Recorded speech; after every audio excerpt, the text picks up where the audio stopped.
Olá, sejam bem-vindos a mais uma live do nosso ciclo de palestras com o título Dinheiro para quê? MMT e o desafio brasileiro da reindustrialização. Lembrando que a gente fez vários outros debates já, esse daqui é o terceiro debate, estão todos lá no meu canal do YouTube, se você não viu ainda, dá uma olhada. Tivemos debates fantásticos já sobre o tema e hoje a gente segue nesta conversa. A gente tem aqui para conversar com a gente hoje o Thiago Varanda, que é o nosso líder aqui e organizador dessa mesa, desse ciclo de debates, né? O Thiago é economista, com atuação na área de políticas sociais, tem graduação e mestrado em Relações Internacionais pela UNB e consultoria internacional, com destaque aqui para o governo da Indonésia, né? Agência Francesa de Desenvolvimento do Governo da Indonésia, e tem muita experiência na parte de políticas públicas e aplicadas. A gente também tem com a gente hoje a honra de receber aqui a Roseli Faria, que é economista, vice-presidente da ASECOR, que é a Associação Nacional dos Servidores de Carreira de Planejamento e Orçamento, e também tem experiência no setor privado, onde trabalhou na área especialmente de planejamento financeiro, né? Também com experiência na área de logística e políticas sociais, ou seja, experiência tanto no setor privado quanto no setor público. E, por fim, o meu amigo Davi Decache, que é mestre em economia pela UF e doutorando pela UNB e professor também de FEB na UNB. Ele é assessor econômico na Câmara dos Deputados do PSOL e editor do site da rede MMT Brasil, e um dos grandes nomes, né, que tem agitado o debate, né, e promovido o debate de MMT. Lá atrás, a gente, enfim, eu me incluindo nessa rede MMT, a gente era visto com uma certa desconfiança, mas depois que o Joe Biden começou a copiar nossas ideias e os nossos projetos, nesse mega pacote dele, as coisas ficaram um pouco mais fáceis, né? Então, a gente vai ter uma conversa aqui muito legal hoje, uma honra receber todo mundo aqui, né? Tenho certeza que a gente vai ter um debate bastante produtivo. O nosso foco é um foco interessante, né? Porque ele combina uma discussão de emprego, uma discussão de mobilidade social e uma discussão de complexidade de estrutura tecnológica, né?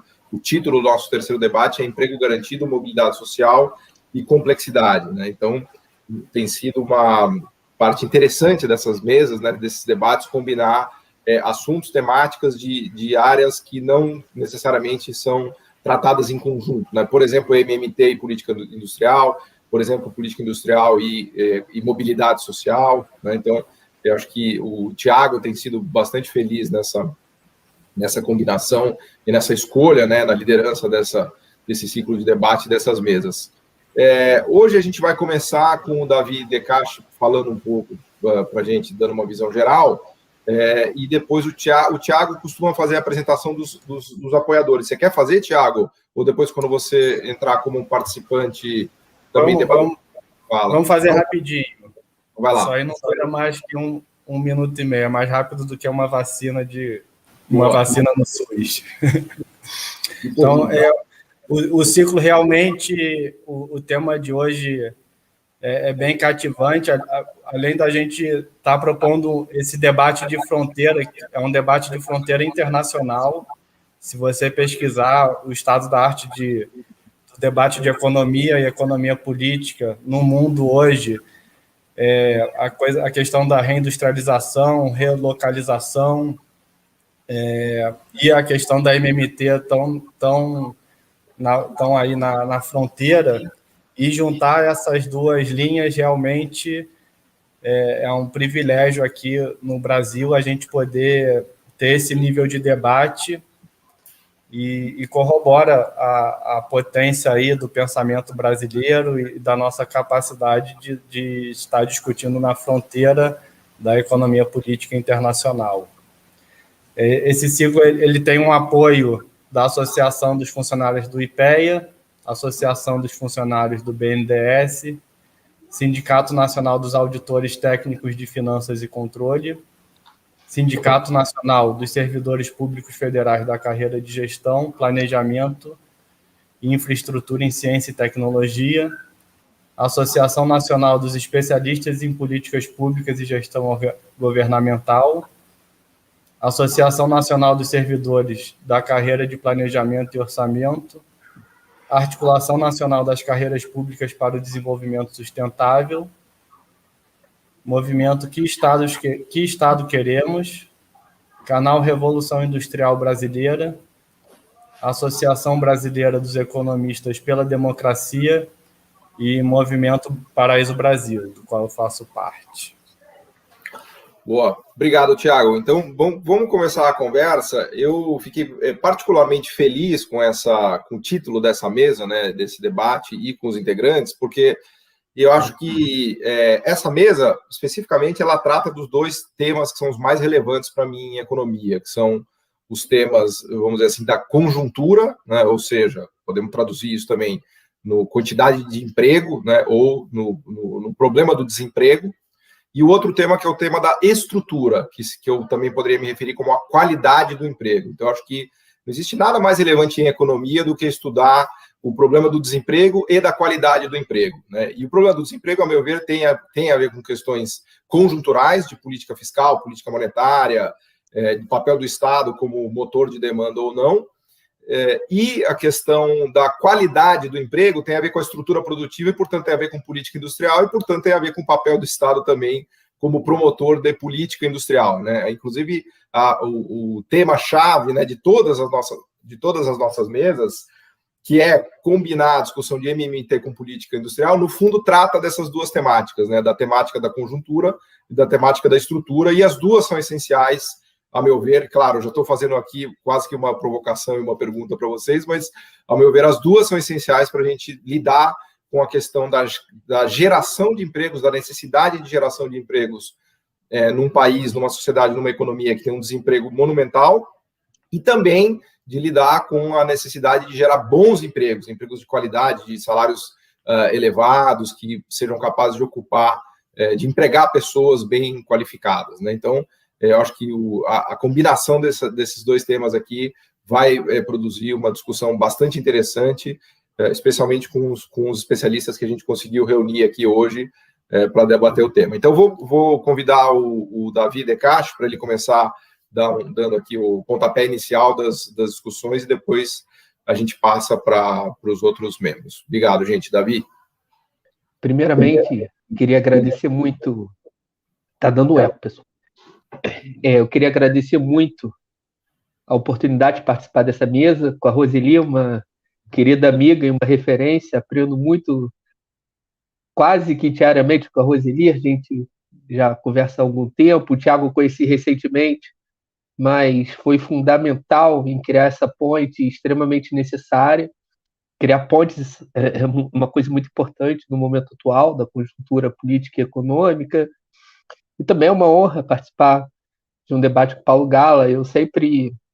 Eu leciono FEB, Formação Econômica do Brasil, e às vezes os alunos, principalmente os que têm uma visão mais convencional de mundo, acham que aquilo ali é velharia, né?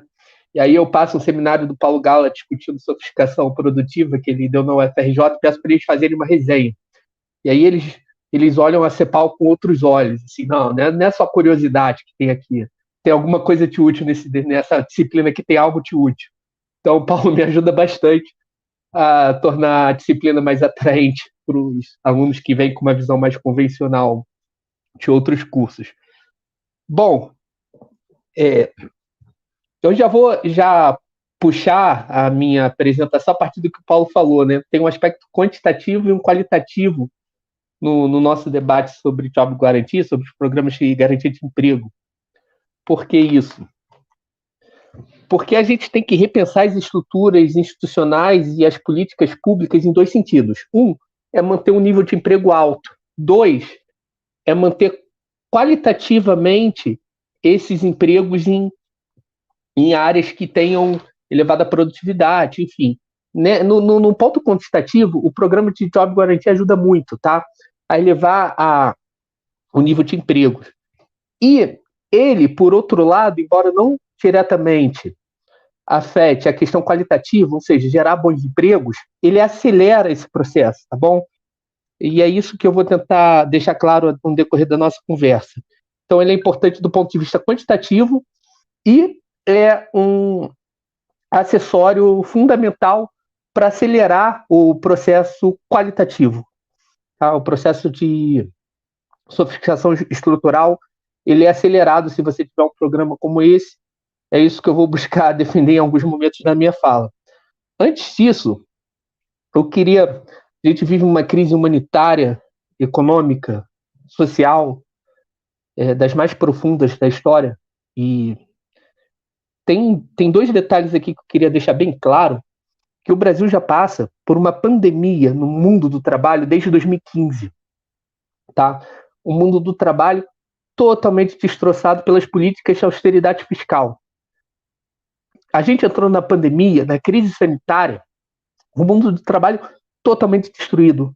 Desemprego praticamente dobrou de 2015 até 2019. Tá? O desemprego estava em uma situação caótica. Não só o desemprego, se a gente olhar outros dados também, como o nível de informalidade, empregos muito ruins, a subutilização da força de trabalho, todos esses dados mostravam uma precariedade total. Inclusive, isso reforça o problema sanitário, porque quando você tem um mercado de trabalho tão destroçado, na informalidade, setores de serviços muito precários, Paulo sempre fala da questão da uberização, fica muito difícil você estabelecer políticas públicas rápidas de isolamento social efetivo, tá bom? A renda do cara que dirige Uber, se ele ficar em casa, cai do dia para a noite, ele não tem poupança acumulada. Fica muito difícil exigir que ele fique em casa. A renda do cara que tem um emprego formal, que trabalha em um setor com um mínimo de estrutura, é muito mais fácil tanto do empresário manter, quanto do governo incidir na manutenção dessa renda, favorecendo com que ele fique em casa, que o isolamento social funcione de fato. Então, a situação já era crítica desde 2015, obviamente se torna catastrófica com a pandemia e reforça o problema sanitário do Brasil, fazendo o Brasil, dentre outros tantos motivos, se tornar uma anomalia no combate à pandemia. Tá? O desemprego, portanto, em si, ele já era uma pandemia que estava dada no país, por uma questão de macroeconomia bizarra e totalmente ideológica, por questões estruturais fundo, que o Paulo discute com frequência aqui no canal, empregos muito ruins, em setores de baixíssima complexidade, uma estrutura produtiva muito oca, com uma sofisticação muito baixa. Bom, o que a gente tem agora, tá? Agora a gente tem as taxas de desemprego, a gente olha, se a gente jogar no Google aqui, a gente se assusta. 14%, 14 milhões de desempregados. Gente, o negócio ainda é pior, tá? Por que o negócio ainda é pior? Por 3 motivos. O primeiro, se a taxa de desemprego está no máximo da série histórica, isso ainda não reflete o que vai acontecer nos próximos meses. Por que não? Porque muita gente saiu da força de trabalho, elas não estão procurando emprego, nada disso, elas estão fora da força de trabalho por conta da pandemia. Se a gente compara trimestre com trimestre, a gente tem 10 milhões de pessoas fora da força de trabalho agora. Imaginem quando elas voltarem para o mercado procurando emprego. A maioria delas estarão ou desempregadas, ou na informalidade, ou em empregos muito pouco sofisticados, tá? Para já fazer a ponte aqui para a nossa discussão. Então, a tragédia que a gente nota agora nos índices, ela é muito pior. Vai se manifestar algo muito pior nos próximos meses. Esses 14% aí de desempregados vai virar algo em torno de 18%, 19% em breve. A taxa de subutilização, que é um indicador melhor, eu gosto de chamar taxa de subutilização, de desperdício da força de trabalho, de desperdícios de recursos reais produtivos, de pessoas que poderiam estar construindo um país melhor para as futuras gerações, está mais ou menos em torno de 30 milhões de pessoas. Faltam trabalho para mais ou menos 30 milhões de pessoas hoje no Brasil. Isso inclui não só os desempregados, mas as pessoas que trabalham menos horas do que gostariam e aquelas que queriam trabalhar, mas que desistiram de procurar emprego, tá bom? Então, é um dado assustador. Então, a gente tem um desperdício enorme material. E isso causa problemas diversos, tá? Problemas diversos. Segurança pública, desestruturação familiar, isso afeta as crianças, tá? Então, a gente está destruindo o nosso tecido social. O desemprego, ele é destruidor. Aumenta a taxa de suicídio, aumenta a taxa de problemas psiquiátricos. E, por óbvio, você está desperdiçando pessoas que poderiam estar fazendo coisas. Do ponto de vista, eu estou falando aqui do ponto de vista social, se a gente for para o economês, isso também é uma tragédia, porque tem um efeito esterese brutal que vai se manifestar na economia também em breve. Você pega eu vou ligar aqui até a cansar, como o Paulo fala, você pega um camarada e deixa 2, 3 anos fora do mercado de trabalho.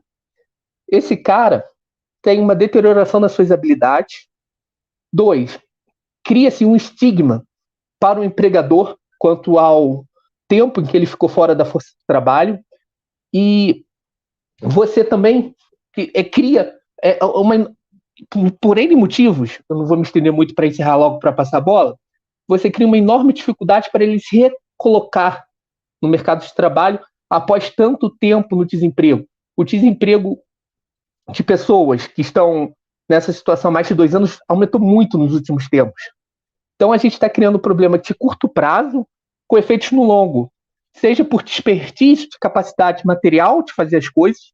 Esse é um desperdício seríssimo.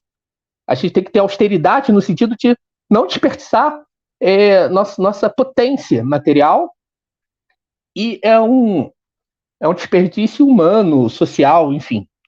E aí, a MMT, além de tudo que foi falado aqui nas outras lives, sobre como o Estado gasta dinheiro, como que a determinação da taxa de juros é exógena, etc., etc., ela tem uma proposta muito concreta para estabilizar os ciclos econômicos, tá?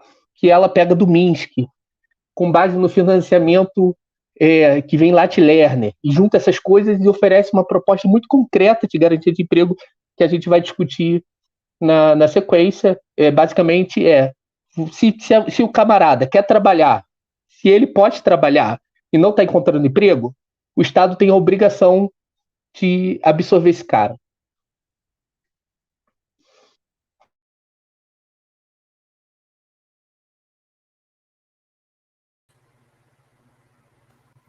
Agora você que está no mudo, Gala. Ai, meu Deus do céu, quantas vezes não fizemos isso, né? Desde que a pandemia começou.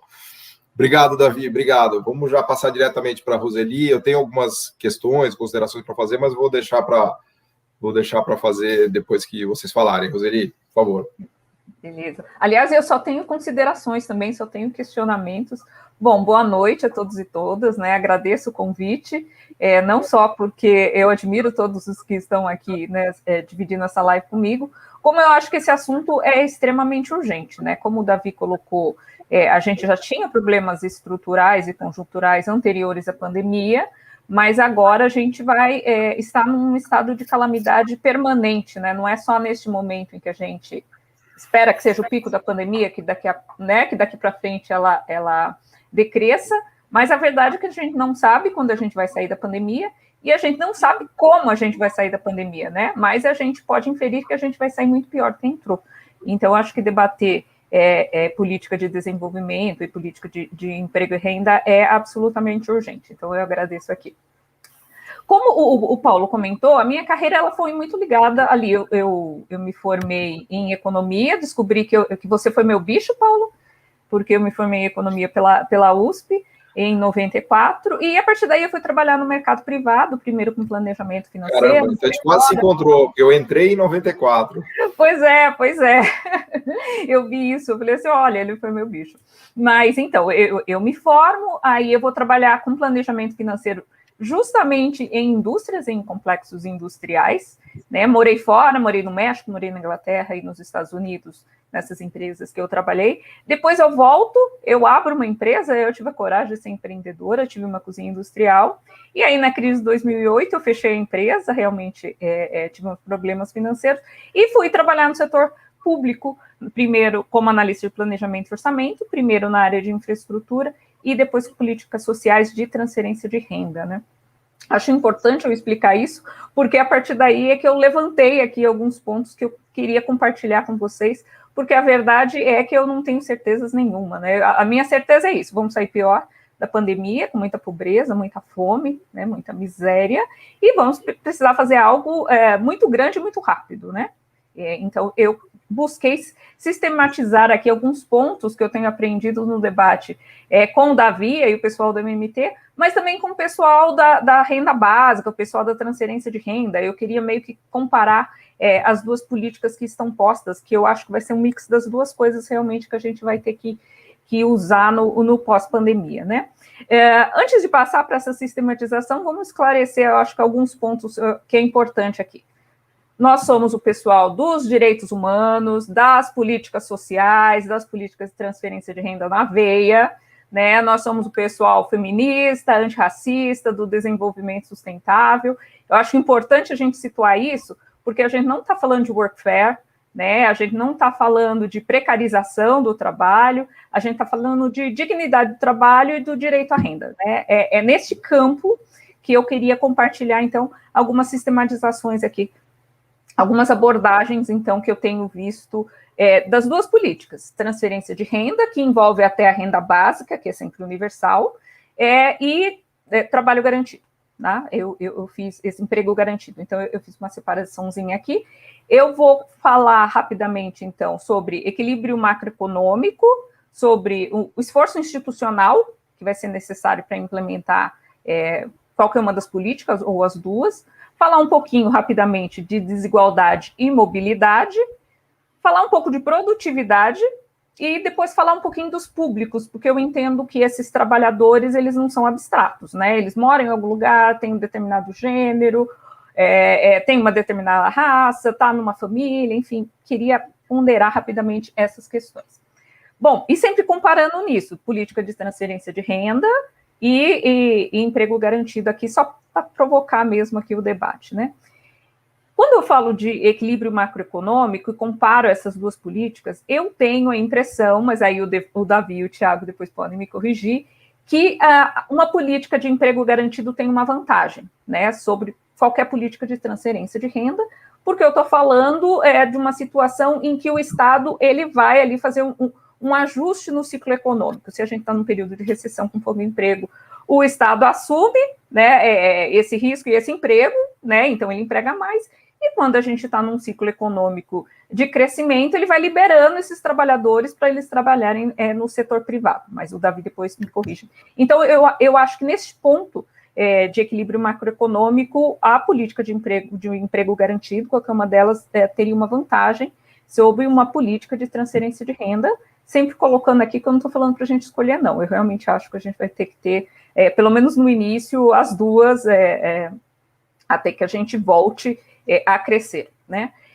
Esforço institucional. Eu acho que aí, qualquer que seja o desenho de uma política de transferência de renda, ela leva uma vantagem sobre uma política de emprego garantido, não porque uma política de transferência de renda não tem um esforço institucional. Por óbvio, ela tem, né? Eu acho que a gente viu isso ali no período do auxílio, a gente viu isso no Bolsa Família, que teve que ter o CAD único, que tem todo um esforço institucional para manter atualizado.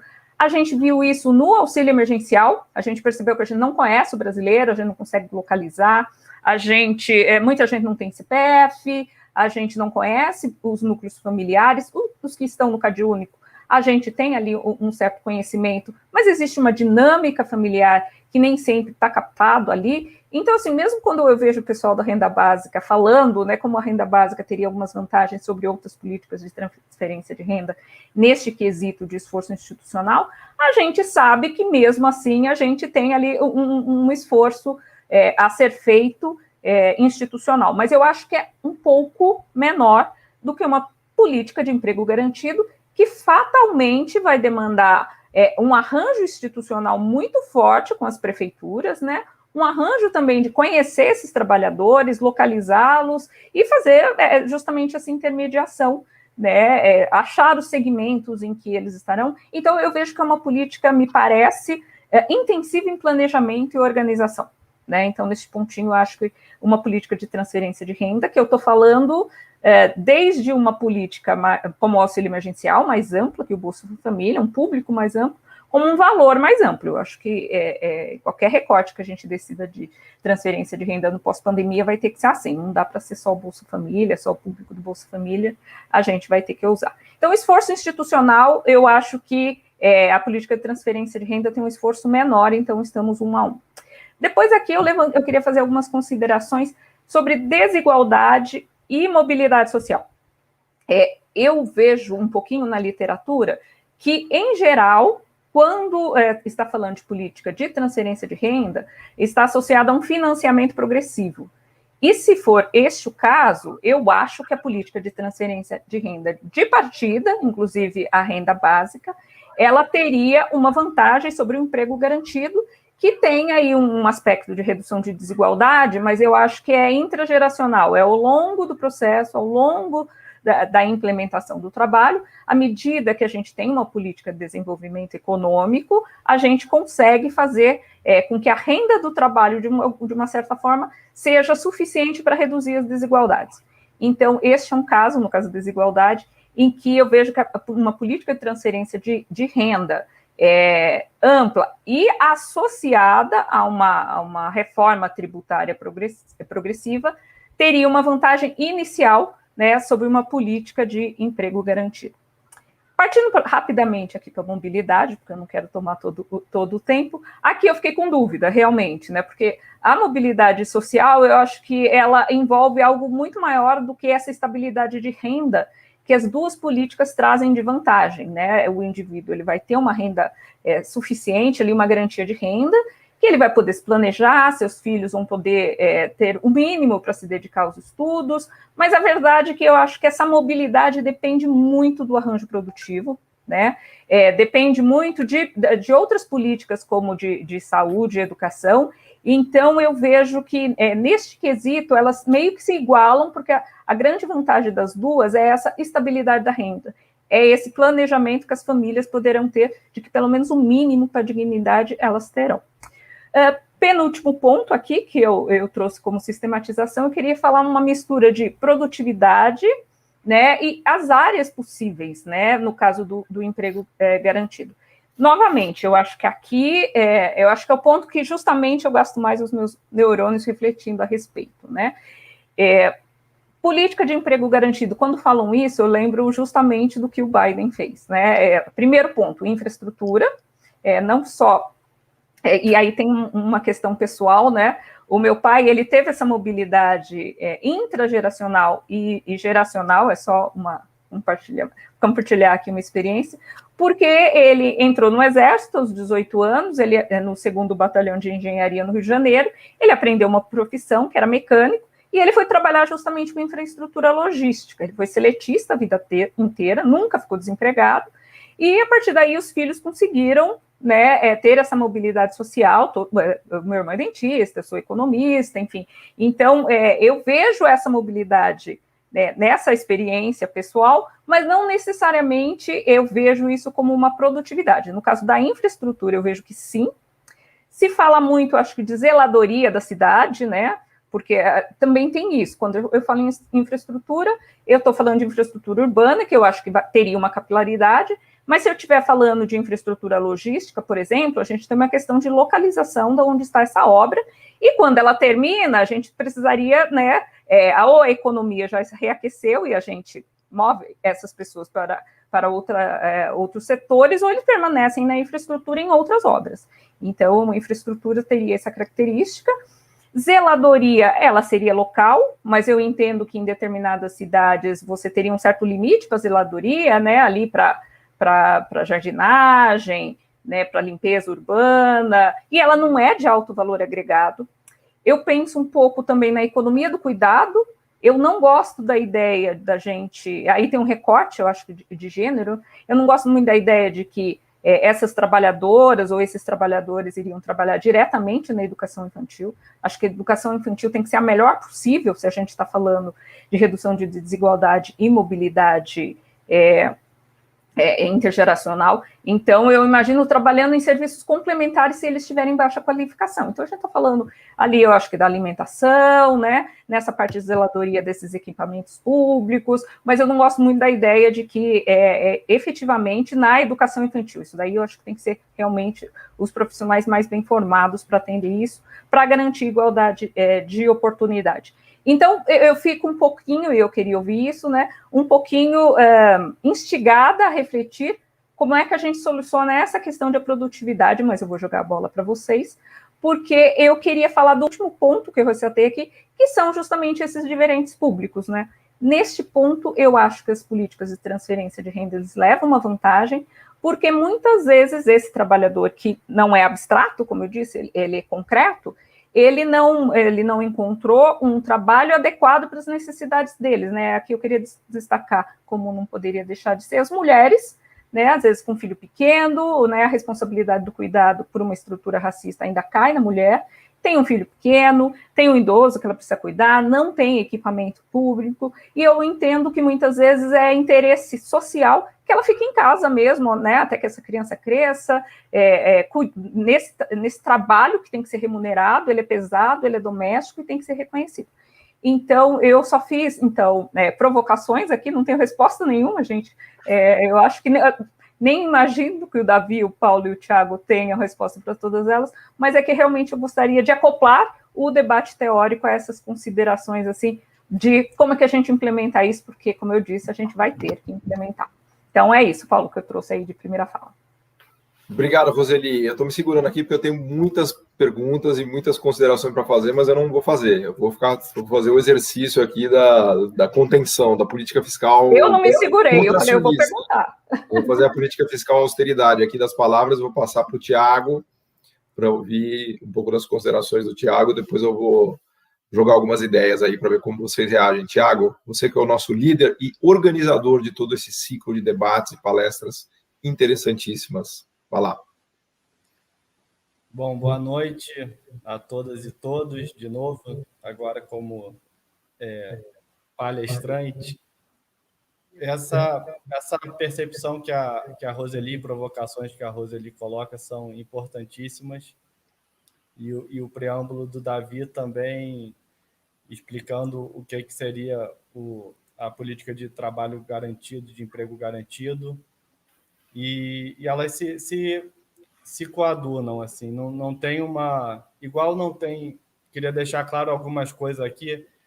Política de transferência de renda focalizada e políticas universais não são dicotômicas, não são...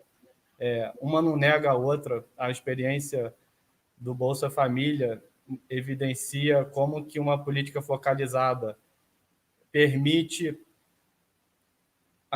outras políticas públicas chegarem ao público mais necessitado, e essa dicotomia só tem sentido no discurso do austericídio, dos cortes de gastos. Então, eu vou dar o exemplo aqui de política de documentação civil. Quando o Bolsa Família começou, precisava os chefes recebedores do benefício, os titulares, precisavam de ter CPF ativo, e a gente teve que fazer coordenações para essa documentação. A política de condicionalidade, de educação e saúde, permitiu o governo federal mapear pontos cegos da política e incentivar, priorizar certas áreas, certas regiões. E então, esse papo de focalização versus universalização, ele em última instância, mentiroso.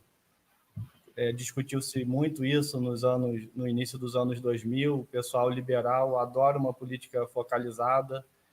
Política de transferência de renda é permitido no arcabouço teórico dos liberais pré-crise de 2008, né? Porque depois da crise de 2008, o Brasil virou o ninho de economistas liberais austericidas. O Banco Mundial tirou o pé disso aí, o FMI tirou o pé um pouquinho disso aí, embora meio recalcitrante, né? Vai e volta, mas a realidade que a gente viu é uma possível complementariedade. E o que a gente discutiu nas outras mesas, de que o dinheiro não acabou, de que o governo pode, sim, ter políticas sociais, ter políticas de geração de demanda agregada, ficou muito claro. Espero que vá ficando cada vez mais claro ao longo do ciclo de debates essas questões. Então, esse é o primeiro ponto.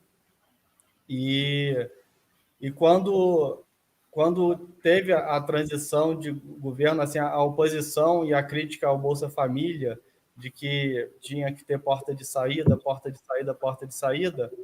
nesse momento, e aí eu vou responder a provocação da Roseli, nesse momento, com 30% de desemprego ou de subemprego, sem falar da informalidade, mas não necessariamente a informalidade, eu gosto de citar aí pessoas como astrólogo é informal, mas ganha R$ 600 numa consulta, R$ 20 mil por mês, não sei, alguns, sem querer criar nada afirmações comprometedoras, mas a informalidade, às vezes, é uma incapacidade do sistema legal também de cobrir uma parcela da população. O MEI ajudou muito na formalização, mas não ajudou necessariamente na melhoria de renda desses trabalhadores, microempreendedores individuais.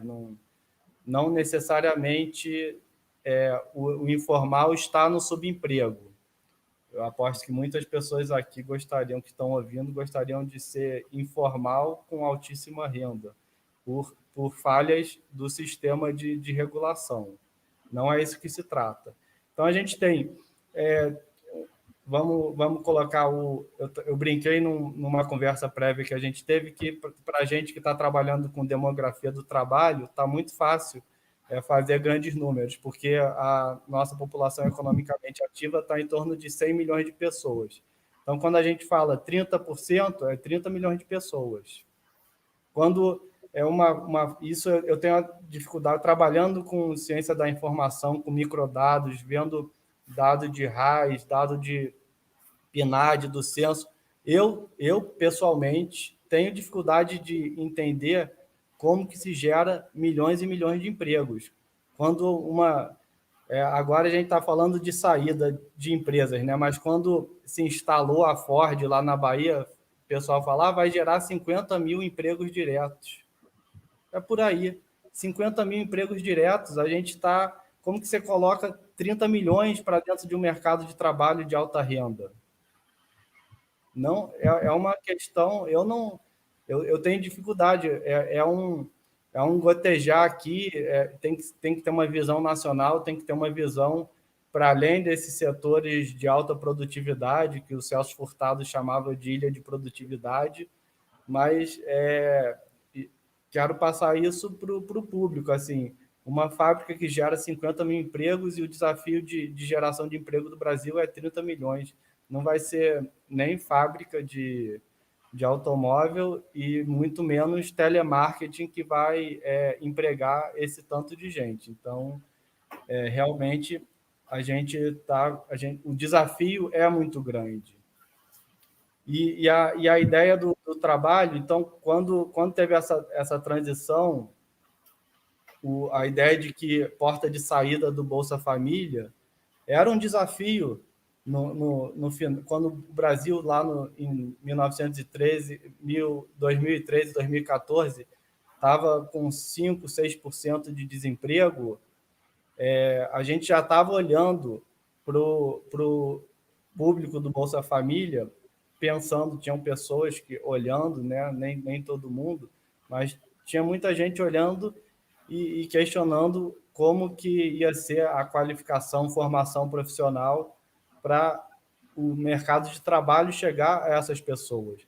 Mas agora que o desemprego está em torno de 20%, está chegando a 30%, como o Davi bem colocou, as políticas de emprego garantido e transferência de renda, elas podem coexistir e precisam coexistir. Então, transferência de renda é muito mais rápido, mesmo porque a gente já faz, já acertou, já focalizou, já sabe como chega, já sabe como paga, e uma política de emprego garantido precisa de uma reconstituição do Pacto Federativo, precisa... uma das lições também do Bolsa Família é deixar para o trabalhador das prefeituras no local achar onde está as pessoas em situação de pobreza, achar onde que essas políticas que são massivas vão ser aplicadas e aonde que elas vão chegar lá na ponta. O governo federal dá um indicativo, sinaliza, mas não tem como, de Brasília, de um ministério, de uma equipe enxuta, você saber como é que vai chegar em todo esse público massivo. Então, esse é um aspecto também central. Já tem uma política que funciona e a gente precisa de manter o mínimo de condição de acesso à renda para uma larga parte da população, mais do que nunca. Talvez seja... A gente está na crise mais longa da história, com um nível de desemprego... eu não me lembro de assistir um quadro tão desolador em termos de emprego, de formalização, de pessoas com acesso a INSS, pessoa que se machuca, um trabalhador do Uber se quebrar o pé, ele fica sem trabalhar, ele fica sem acesso à renda. Eu não sei como... É uma bomba relógio, essa uberização é uma bomba relógio social e demográfica, porque agora, com 30 anos, o cara fica pouco doente, mas quando ele tiver com 60, sem uma previdência por trás, se o desmonte de políticas de saúde, de educação avançarem, ele não vai conseguir ter saúde para ele, nem para a família. Então, realmente, o quadro é muito, muito grave. E para encaminhar aqui a conversa, a ideia do emprego garantido, mobilidade e complexidade passa por essa visão demográfica do mundo do trabalho e como que o setor de alta produtividade, a capacidade do setor de alta produtividade de incorporar essa mão de obra e pagar rendas boas para o trabalho, passa a política de pleno emprego, o Davi pode falar mais disso, ela tem um aspecto de reciclagem do trabalho, então permite dar um colchão temporal aí para o trabalhador se qualificar para tarefas mais complexas. A gente fez uma metáfora aí que o cara começa tá em moda essa coisa de pintar meio fio de branco. Então, o cara começa pintando meio fio de branco, mas se ele ficar pintando a vida inteira meio fio de branco, não existe mobilidade social. A gente precisa, de alguma forma, que ele possa pintar uma casa, ele possa pegar uma tinta epóxi, fazer pinturas cada vez mais complexas, para depois passar por uma pintura de uma linha branca de geladeira, de máquina de lavar. Então, existe uma possibilidade, mesmo nas tarefas mais básicas, quando a gente trabalha com qualificação, igual você fala, Paulo, da caixinha de Lego, das pecinhas de Lego, em termos de indústria de complexidade, a gente também pode pensar isso em termos de formação do trabalho. Então, a pessoa que consegue fazer um certo... As coisas têm uma conexão e você pode pegar a partir uma pessoa que pinta, faz aqui na construção civil, que consegue pintar com equipamentos de alta produtividade um prédio, é muito mais fácil ele entrar numa pintura de linha branca do que uma pessoa que nunca fez isso. Então, tem esse encadeamento, e o Davi me ressaltou isso da outra vez, que também esse encadeamento pode ser muito lento, então a gente tem que tomar cuidado. Então, para fechar, tem a transferência de renda que já funciona e pode continuar lá no público de 15% da população, 20%, 10%, varia de acordo com o tamanho da crise. A política de emprego garantido, para começar a reciclar esses trabalhadores e gerar novas qualificações para tarefas cada vez mais complexas.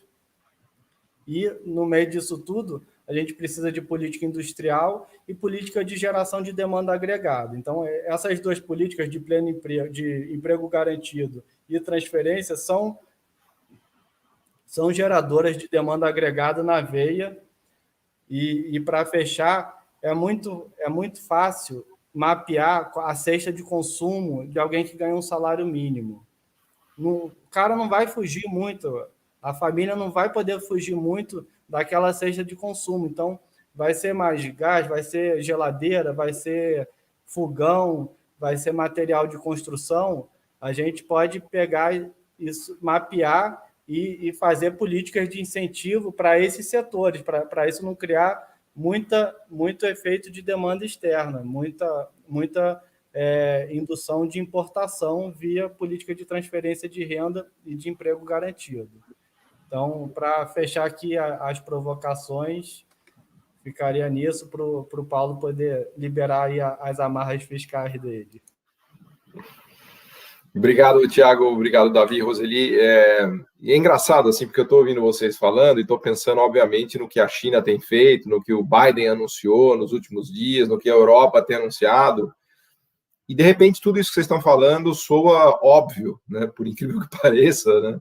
Falado há 1, 2, 3, 4 anos atrás seria algo completamente herético e heterodoxo, né? Mas eu tenho dito que o mundo passou por 3 grandes choques que acabam tornando essas ideias que a gente está colocando aqui quase que mainstream, não na academia, não entre os economistas, entre os professores, especialmente os mais ortodoxos, liberais e convencionais que vivem dentro de um castelo mais alienado em relação à realidade, né? Mas no que diz respeito a policy making, né? Quando estão os adultos na sala, que são os presidentes do Banco Central, os ministros da Fazenda, os governos que cuidam, que tocam o país de verdade, eles estão fazendo exatamente isso que vocês estão falando, né? Eles estão acelerando a política industrial, acelerando a política de investimentos públicos, de infraestrutura, usando a política fiscal, monetária e cambial pró-crescimento, pró-desenvolvimento, e aí a Ásia é o melhor exemplo disso, né? Nunca é demais lembrar, são 3 exemplos que eu gosto de citar, de 3 países que conseguem reunir tudo que a gente está falando aqui, no sentido de ter garantia de emprego, ter pleno emprego, ter sofisticação produtiva, ter baixa de desigualdade econômica e alta complexidade, que são Japão, Alemanha e Coreia do Sul. Japão, Alemanha e Coreia do Sul são os 3 países que têm o maior índice de robôs per capita do mundo. Se vocês olharem a estrutura produtiva desses 3 países, vocês vão ver que nenhum país usa tantos robôs per capita quanto esses. Estamos falando aí de países que são top 5 de produtividade no mundo, dos mais produtivos, dos mais sofisticados e dos mais complexos, e pasmem, que têm o menor desemprego do mundo. Os países que têm o menor desemprego do mundo são os mais mecanizados, os mais robotizados, os mais complexos e que estão no grupo de países de menor desigualdade. Então vejam que interessante, como é que esses países conseguiram articular uma política pró-crescimento, pró-desenvolvimento, né, de macroeconomia que dê capacidade, né, de todos trabalharem, ou seja, na Coreia do Sul, se o desemprego vai a 4, 4,5, o país já entra em desespero. Agora, na crise, na pandemia, o desemprego subiu para 4,5, foi um pânico. Na hora, o presidente Moon soltou o New Deal coreano, né, e o desemprego já caiu, e eles já estão mais tranquilos porque voltou para 3%. No Japão, o desemprego está em 3%, na Alemanha também, né? Então, acho que são modelos para a gente pensar, e claro, né, que eu peguei já os 3 mais difíceis logo para botar um desafio, mas são modelos para a gente enxergar como isso é feito e como isso é possível de se fazer, porque... Paulo, pode falar. Vai lá. Só abrir um parênteses aqui para não perder o fio. A ideia esse argumento que você deu é muito bom, porque talvez uma das maiores críticas aos programas de geração de emprego, seja Job Guarantee lá, MMT, seja programas puxados por política fiscal ativa e etc., ou sofisticação estrutural, eles sofrem uma crítica recorrente de que seria impossível gerar empregos dada a automação, indústria 4.0 e etc., etc. Então, esse tipo de programa não funciona e essa seria, teoricamente, uma vantagem das políticas de transferência de renda. A impossibilidade de geração de empregos dado o estado da tecnologia. Eu acho que eu ia falar isso na minha fala, mas para...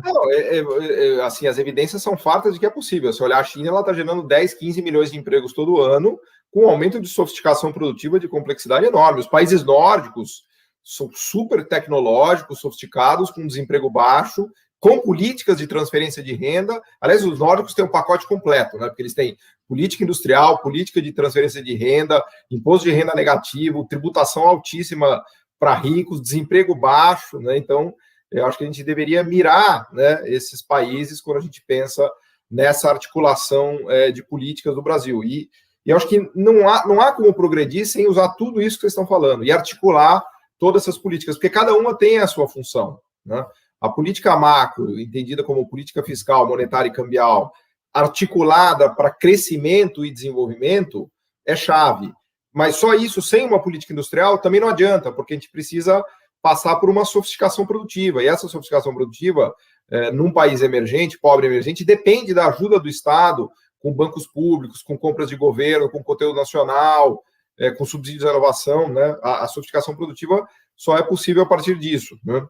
Também a gente precisa, obviamente, de um programa de transferência de renda, especialmente quando a gente olha a questão de oportunidade e mobilidade social, né? Porque para as camadas de muita pobreza não tem nem por onde começar. Quer dizer, não dá para você falar em ascensão social e mobilidade para uma família que ganha R$100, R$200, R$500, não tem nem de onde começar, né? Quer dizer, então as políticas de transferência são a base, né, vamos dizer assim, de criação de oportunidades, né? Agora, incrível que como a Faria Lima e o Leblon acham que uma transferência média do Bolsa Família de R$150 gera efeito preguiça, né? Que alguém vai deixar de trabalhar porque ganha R$150. Só quem mora num apartamento de 5 milhões de reais pode pensar um absurdo desse. Não, a gente está falando de nível de subsistência, velho. Uma família que ganha hoje R$400, ela está num nível de literalmente subsistência. Nós estamos falando do dinheiro para se vestir, comer e morar, né? É isso, né? É isso. Então, eu acho que é fundamental a gente pensar nessa articulação toda, e eu acho que a gente pecou em vários momentos no Brasil, porque a gente pisou demais no acelerador em algumas políticas e se descuidou de outras, né? E isso é problemático, porque, por exemplo, podemos, até isso que eu queria já ver como é que vocês reagem, a gente poderia fazer uma análise da era Lula e Dilma, né, que teve muitos méritos, mas, por exemplo, na questão da macroeconomia pró-crescimento e pró-desenvolvimento, em relação à criação de déficits externos, de câmbio apreciado, eu acho que a gente acabou pecando um pouco nisso, né? Tudo que teve de acerto de políticas de renda, de transferência, de Bolsa Família, acabou cobrando um preço da ausência de uma política, eu diria até menos industrial, eu acho que a industrial teve bastante progresso, né? Mas talvez até de uma política macro mais voltada para sofisticação produtiva, e aí a crítica maior que eu faria seria de câmbio e juros, do arranjo câmbio e juros, né? Porque a gente acabou tendo um déficit externo de 100 bilhões de dólares, né? E isso é claramente insustentável, né? O Brasil não consegue, o Brasil chegou a ter, para você ter ideia, quem nos ouve, o terceiro maior déficit em conta corrente do mundo. Primeiro era Estados Unidos, o segundo era Reino Unido. Então estava claro que o Brasil não conseguiria sustentar um déficit em conta corrente de 100 bilhões de dólares, como não conseguiu e acabou. Parte da crise do governo Dilma tem a ver com isso também, né? Então, só para dar um exemplo da dificuldade de se articular todas essas políticas, né? E que, a meu ver, enfim, porque, na verdade, não é fácil, né? Eu, vendo vocês falarem aqui, eu estava pensando na questão que a Roseli estava falando da produtividade e do emprego, porque muitos dos objetivos eles são contraditórios em alguma medida. Então, por exemplo, se você quiser gerar produtividade, você acaba gerando desemprego, porque produtividade, por definição, é o quê? Produzir mais empregando menos, né? Ao mesmo tempo, se você quer produzir muito emprego, e se o objetivo é só emprego, você pode gerar baixa produtividade, porque é o exemplo que vocês estavam falando. Você vai sair produzindo de tudo, né? Mas privilegiando trabalhos que gerem emprego e que usem muito trabalho e que, portanto, não aumentem produtividade. Então, existem contradições em tudo isso daí, e o difícil é como você consegue articular todas essas políticas, né? E para se fazer isso, tem que ter a clareza, né, que vocês têm, que vocês estão colocando aqui, e essa que eu acho que é a arte da política pública, né? Porque você precisa conciliar um pacote de políticas que não é trivial, mas que é possível, né? Eu acho que é possível. Eu acho que a mensagem... vou já devolver a palavra aqui para vocês pela ordem, para ver como vocês reagem, mas eu acho que o que os últimos 20 anos têm mostrado, com Ásia, com Coreia, com Taiwan, com Malásia, com China, e agora, né, que eu brincava dos 3 grandes golpes, né? Os 3 cavaleiros do apocalipse do neoliberalismo, que tá meio na moda falar isso, né? Quais são os 3 cavaleiros do apocalipse do neoliberalismo? A crise de 2008, a China e o Covid.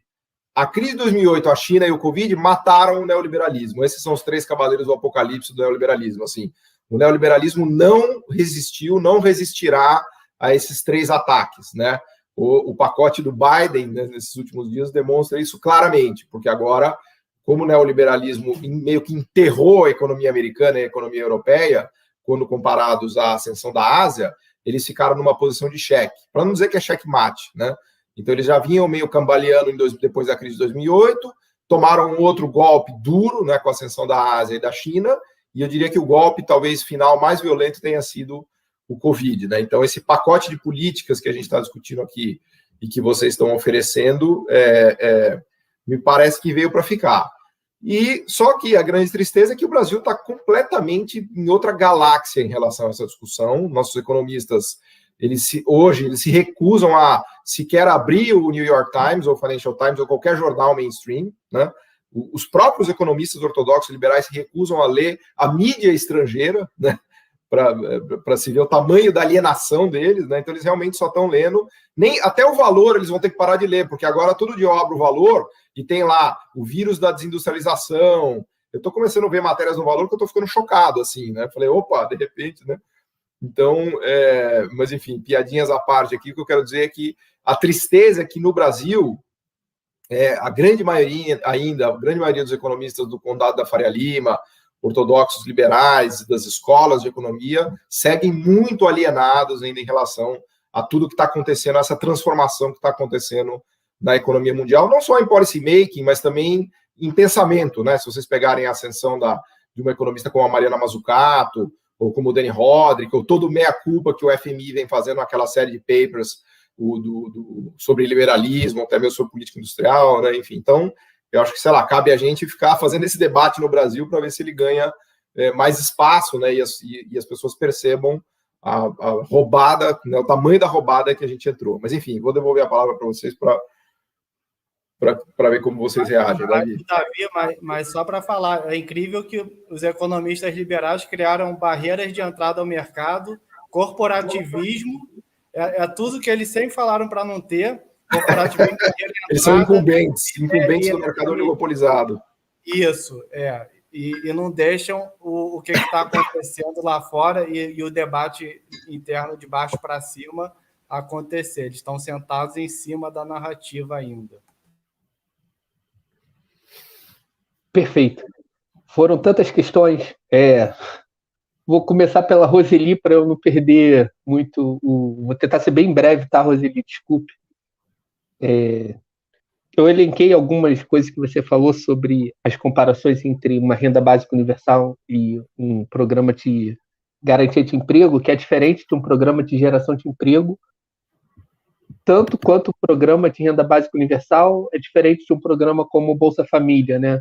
Então, a gente aí tem um leque em cada lado de situações, de possibilidades. Bom, uma das vantagens que a Roseli falou do programa de garantia de emprego, eu considero uma forte vantagem, é que é um programa contracíclico. Então, quando a economia está crescendo muito, o que acontece? Os trabalhadores que estão no programa de garantia de empregos do Estado, eles vão sendo transferidos para a iniciativa privada.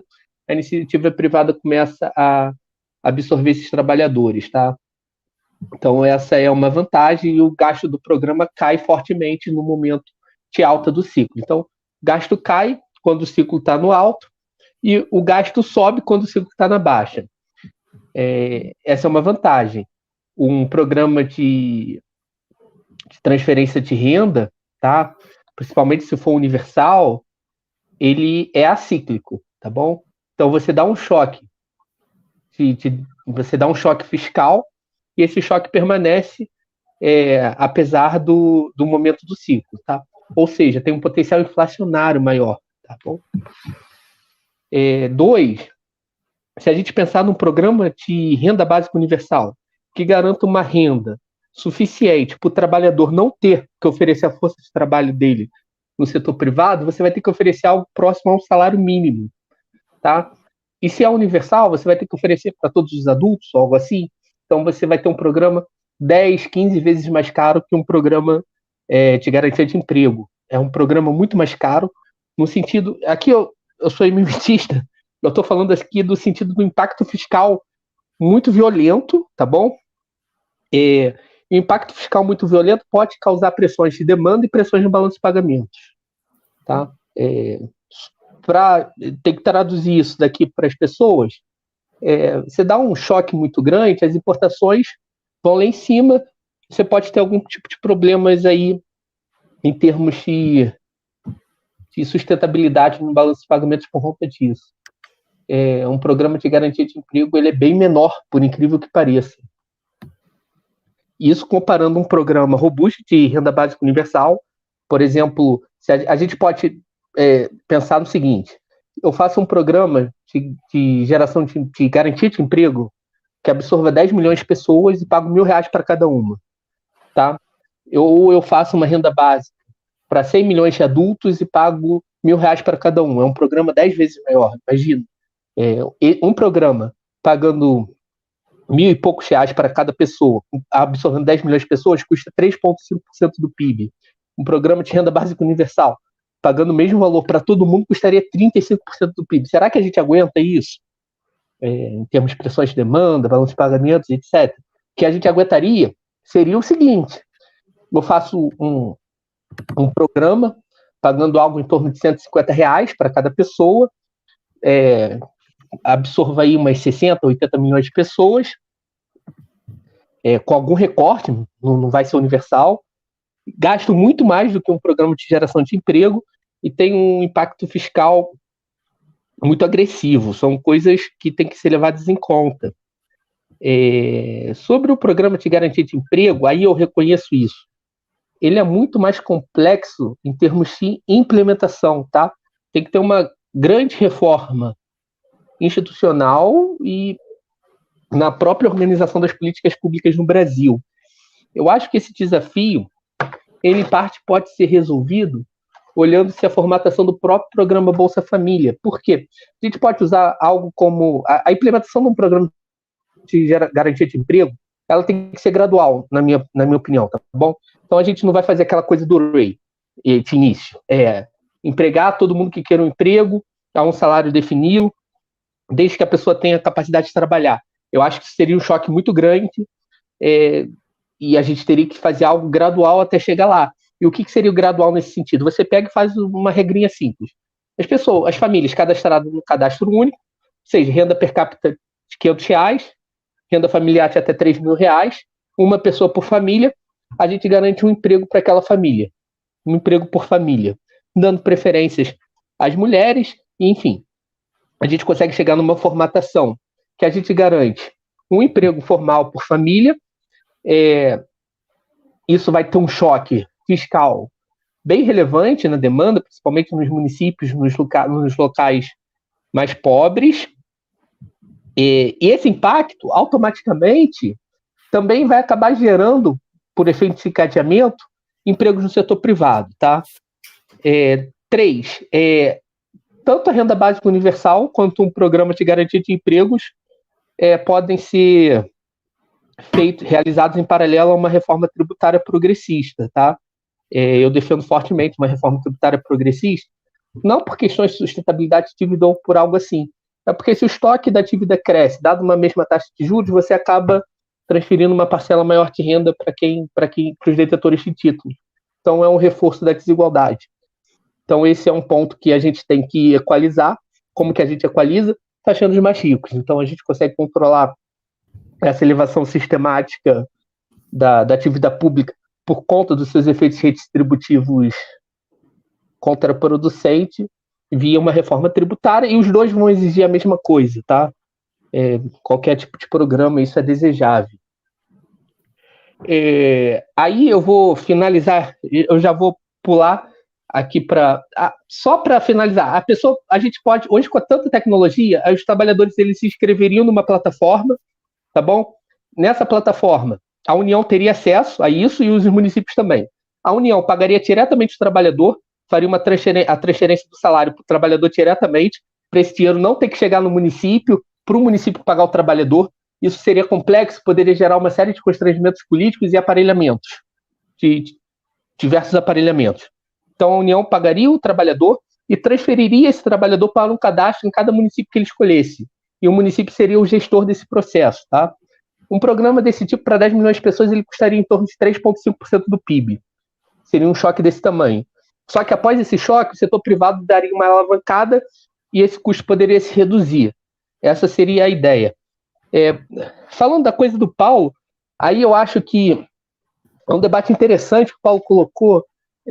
Entre os anos 60 e 80, a gente teve um processo de sofisticação estrutural, de desenvolvimento econômico no sentido de melhora do nosso tecido produtivo, ao mesmo tempo que a gente teve uma privação e exclusão de uma grande massa desse processo de crescimento. A partir da Constituição de 88, a gente tem algo que é extremamente positivo. A gente tem a criação do SUS, Previdência Rural. Nos anos seguintes, a gente tem valorização do salário mínimo, em termos reais. Mais para frente, Bolsa Família. São revoluções sociais. Ao mesmo tempo, uma macroeconomia totalmente fora de lugar, com um limite crítico, que é o limite da sofisticação estrutural. Então, em cada momento, a gente teve um tipo de salto. A gente tem um salto social, com a Constituição de 88, com uma macroeconomia totalmente disfuncional. Ao passo que a gente, de 60 a 80, a gente teve um salto em termos estruturais, por assim dizer, com um retrocesso social em termos relativos, tá? Porque se a gente pensa no desenvolvimento, a gente tem que pensar em melhorar a qualidade de vida do povo, e se pensar em um país como o Brasil, redução de desigualdade. Por que eu acho que o programa de garantia de emprego ele ajuda a juntar as duas coisas? Um desafio crítico do processo de industrialização é você aumentar a competitividade da indústria, aumentando o padrão de vida num curto prazo das pessoas. Por que um programa de garantia de emprego faz isso? A gente melhora o salário direto e indiretamente do trabalhador. Por que indiretamente? Indiretamente, porque a gente vai conseguir melhorar a saúde pública, a educação pública, acesso a esporte, cultura, infraestrutura social, moradia. Eu não estou falando que a gente vai botar o cara para trabalhar para ser professor, mas vai ter um cara na escola dando todo o suporte, fazendo uma escolinha de futebol à tarde com a criança, tirando ela da rua, uma série de apoios de saúde preventiva, melhoras no saneamento básico, melhorias de moradia. Isso tudo aumenta relativamente o poder de compra da classe trabalhadora dado o mesmo salário, tá bom? Ele vai ter acesso a uma saúde melhor, uma educação melhor, a bens no setor cultural, enfim, uma série de serviços que vão estar mais acessíveis para a esmagadora maioria da população, como transportes, enfim, a gente está falando de infraestrutura social e de infraestrutura física, tá? O programa vai incorporar essas duas coisas, não impedindo que outros tipos de medidas de geração de empregos sejam feitos paralelamente. Esse programa, por definição, não vai gerar emprego de alta produtividade. Não é ele que vai gerar isso, tá? Ele é um colchão, tá, de proteção social para o período em que o desenvolvimento não acontece. O período de catch-up, ele demora, não acontece amanhã. A gente não vai, sei lá, a gente vai eleger um presidente em 2023 comprometido com o processo de sofisticação estrutural do Brasil. 2024 a gente não vai virar China. Então, nesse período, a gente vai ter a nossa economia tem uma heterogeneidade muito grande estrutural. É uma economia muito dual. A gente tem uma imensa parcela da população, um exército enorme industrial de reserva, um exército serviçal de reserva, porque a gente não tem mais indústria, né, Paulo? Então, a gente tem esse enorme exército com pessoas com baixíssima empregabilidade, ainda mais com esse efeito esterese, 2 anos fora do mercado de trabalho, 3 anos fora do mercado de trabalho, que vai ter uma dificuldade imensa para aproveitar esse processo de sofisticação e ir junto. Se não tiver algo do tipo, a gente amplia o abismo. Então a gente tem que ter um programa do tipo para pegar esse cara. E pegar esse cara não é só botar ele para trabalhar. O programa de garantia de emprego que a MMT defende, a Pavlina Terneva e outros, tem um item fundamental, ele é essencial, que é a preparação desse cara, a preparação em termos de qualificação técnica, enfim, qualificação técnica essencial, em termos de aperfeiçoamento laboral, psicológica, todo esse tipo de treinamento para ele voltar a se reinserir no mercado de trabalho e aproveitar esse boom, porque senão a gente cria um abismo no processo de desenvolvimento. Então é um colchão, ele acelera esse processo, ele torna esse processo menos doloroso, tá? O processo de desenvolvimento não acontece da noite para o dia. Então a gente está falando aqui em termos quantitativos. Ele apoia o processo qualitativo de melhora no mercado de trabalho. Eu não acho que um programa de garantia de emprego ele tenha como objetivo gerar empregos com produtividade elevada, algo tipo, não vai ser empregos de baixa produtividade de setores mais pobres, mas ele dá apoio para esse processo mais doloroso para chegar num ponto de sofisticação. Perfeito. Boa, Davi. Roseli, agora a gente está chegando aqui em 1h10 de live, assim, a nossa ideia é mais uns 20, 30 minutos. Então, sei lá, fique à vontade aí para jump in, para fazer a ação e reação, como diria Newton. Ótimo. Na verdade, eu acho que aqui todo mundo meio que concorda, né? Nós vamos precisar reforçar políticas de transferência de renda, talvez não com desenho de renda básica, especialmente para determinados públicos em determinadas regiões. Nós temos que ter políticas de garantia de emprego, né? Temos que ter a política de demanda agregada e de sofisticação produtiva. Só que aí eu vou fazer um desabafo, viu, gente? Eu não vou falar de economia, não. Eu vou fazer um desabafo porque... eu vou botar até você em tela sozinha aqui para você desabafar. Isso, agora é o meu momento de desabafo. Porque eu não sei se vocês viram, acho que foi uma manchete, acho que foi na Folha, terça ou segunda-feira, que estava assim, sob ataque, né, teto dos gastos, enfim, né?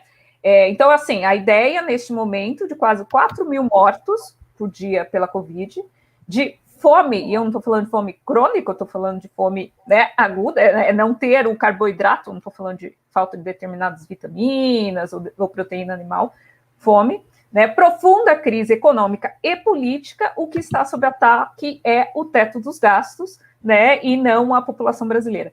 Então, eu vejo aí que muito que a gente falou aqui é muito claro, né, eu acho que é fácil de entender, e o debate hegemônico não está neste viés simplesmente por uma barreira ideológica. Eu acho que hoje o nosso maior desafio não é formular políticas econômicas e sociais bem desenhadas, mas é um desafio realmente ideológico, né? Nós temos esse desafio do debate fiscal, porque as pessoas não, mesmo aqueles que fizeram as melhores universidades do mundo, não têm a menor vergonha de comparar a economia, o orçamento da União ao orçamento doméstico, não, menor vergonha.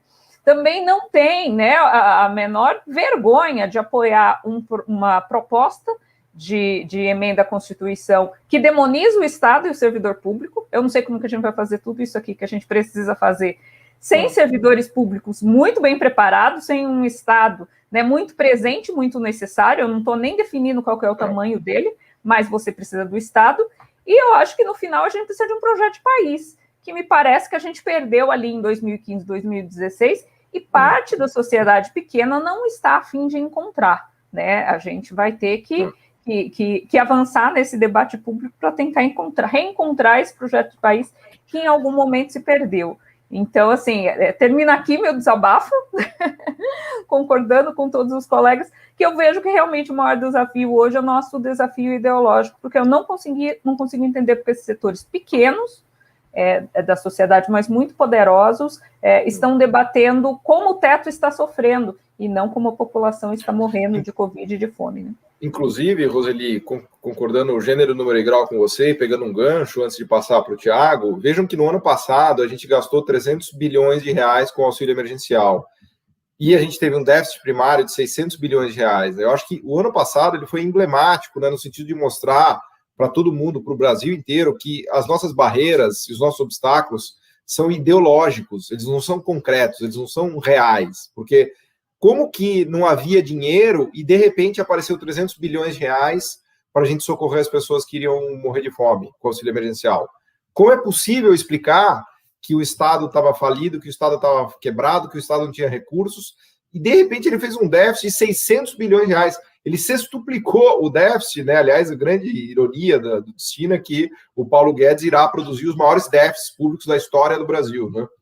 Mas ele o déficit saiu de 120 bi, mais ou menos, depois o Davi me corrige, 130 em 2019, e pulou para 600 bi em 2020, e esse ano vai ser pelo menos uns 300 bilhões de reais. Então, fica muito difícil você contar essa mentira de que o dinheiro acabou, quando todo mundo viu claramente, né, que o rei estava nu, que a gente tinha 300 bilhões para fazer o auxílio emergencial, e a gente tinha, inclusive, mais 300 bilhões que foi o déficit gerado para cobrir, especialmente a queda de arrecadação, que a economia implodiu, as empresas brasileiras implodiram, né? Então, de fato, a gente está num combate de ideias e ideológico, muito mais do que de qualquer outra natureza, né, Tiago? E isso tem ficado claro aqui nas nossas conversas, né? Todas as mesas, né? O tema aparece, né? De várias perspectivas, né? E colocado por várias maneiras que vêm, né, de várias pessoas que vêm de vários lugares e que têm de diferentes perspectivas, mas que trazem sempre essa mesma, o que você chamou de desabafo, né, essa mesma visão. É isso, Tiago? É isso. A fala da Roseli deixa claro aqui, vamos deixar uma contra-efetuação da Lacroeconomics, que é as barreiras à entrada que esses liberais eles vão ter que cobrar, eles vão ter que pagar vão ter que se retratar aí. Eles que falaram tanto tempo de barreiras à entrada de produtos e do livre mercado.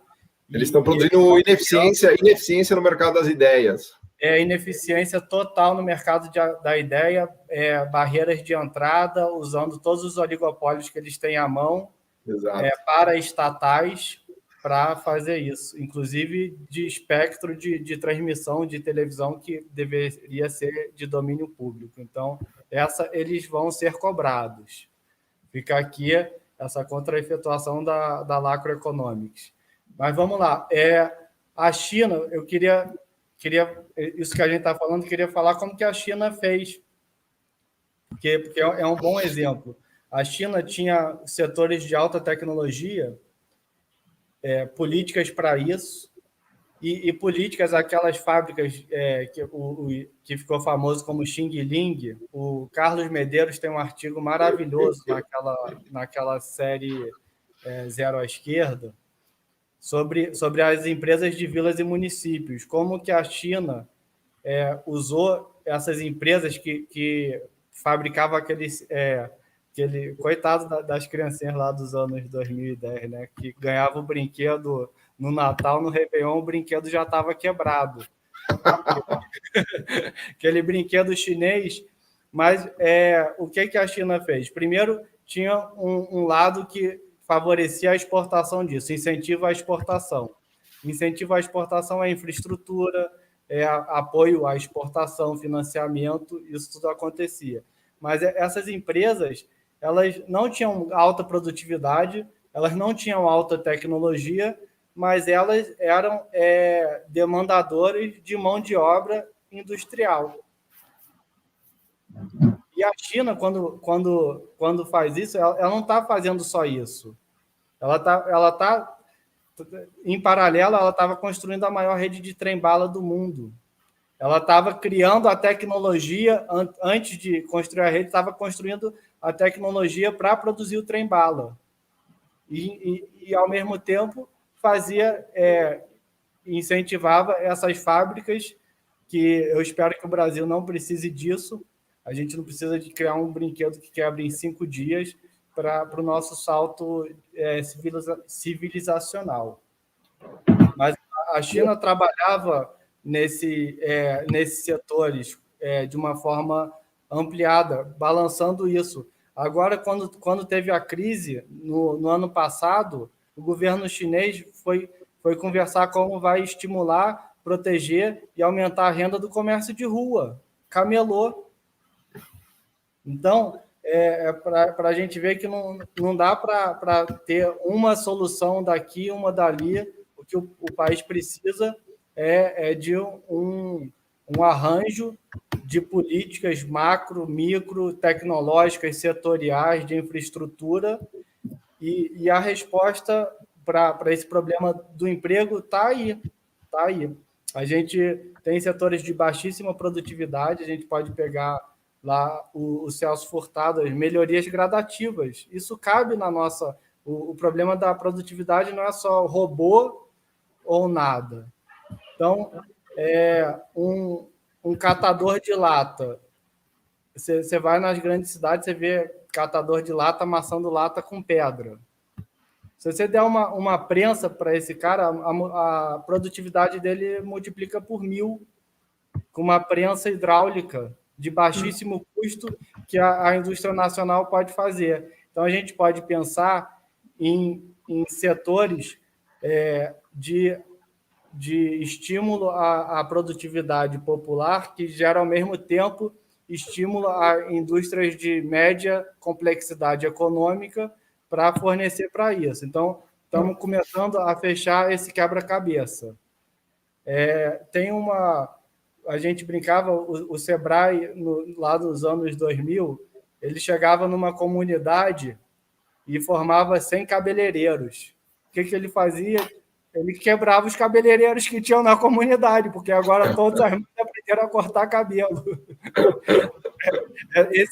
Esse salto tem que ser mapeado.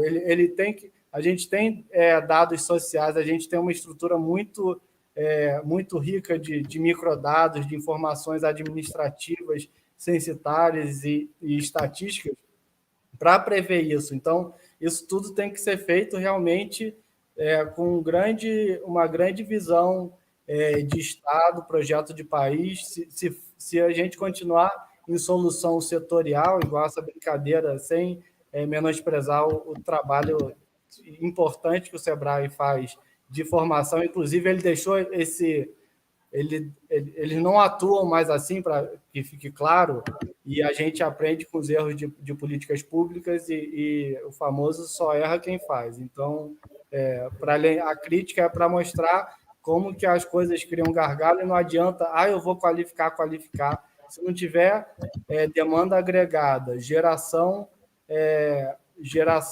de políticas tecnológicas de investimento industrial que puxem, que recebam essa vazão da demanda agregada, esse aumento da demanda agregada, para não gerar propensão a importar. Se não tiver isso tudo, a coisa não encadeia. A gente está falando da necessidade de um encadeamento total da economia e que vai do catador de latas até o nível mais alto da tecnologia. Essas coisas acontecem num contínuo social.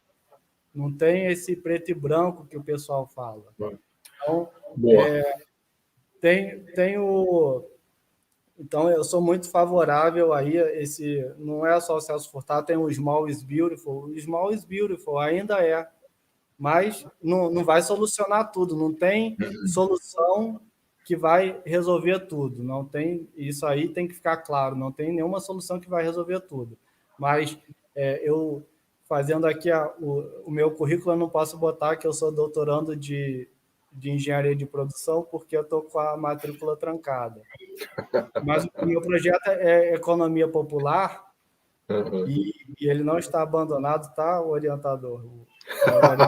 Ele está olhando aqui, ó, cuidado. Tá ouvindo. Então, o projeto está vivo.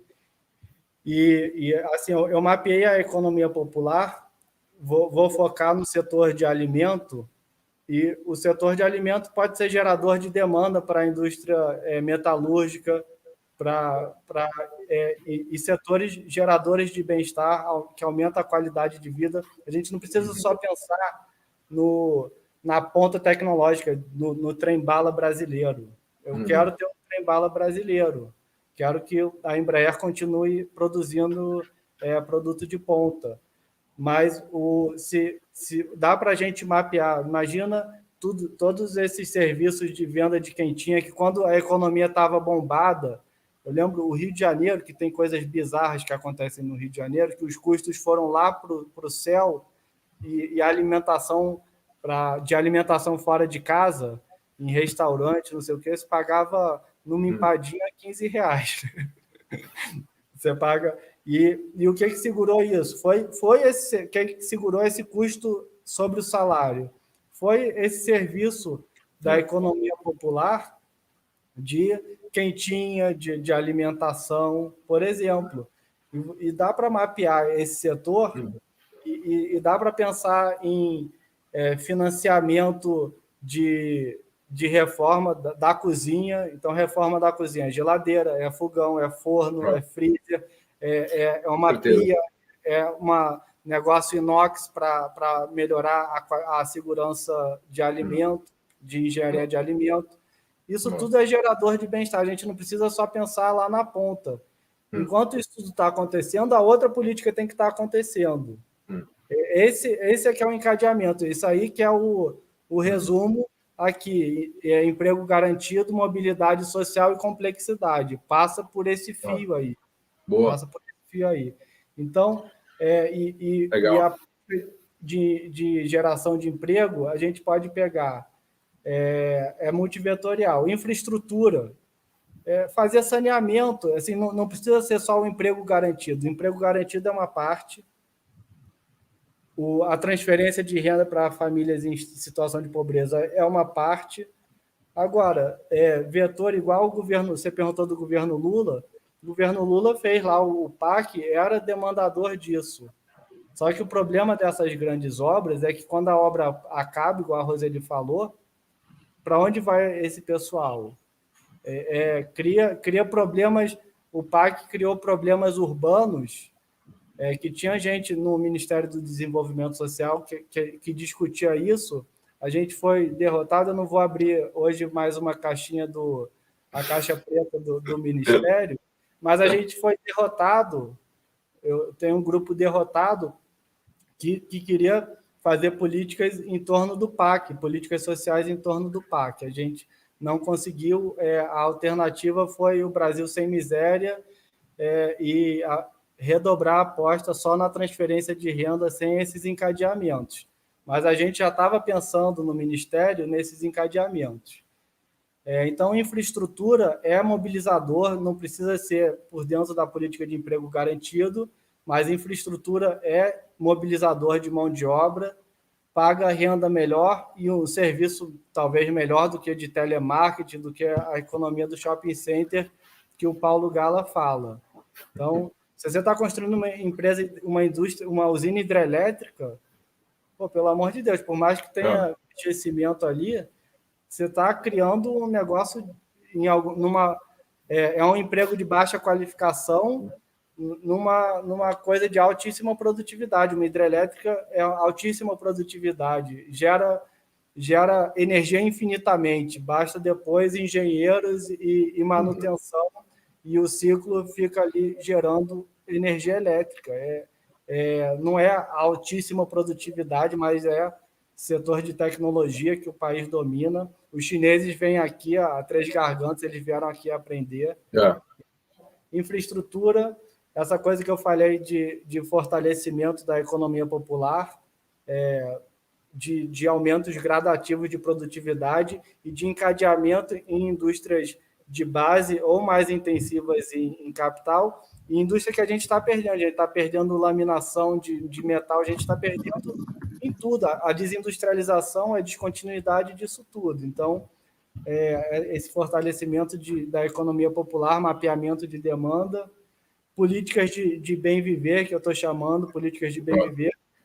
O pleno emprego o emprego garantido pode focar em cuidar da pracinha, em cuidar do jardim, em cuidar de um ambiente minimamente que favoreça a juventude, a velhice. Tem esse vetor aí também de cuidados à idade.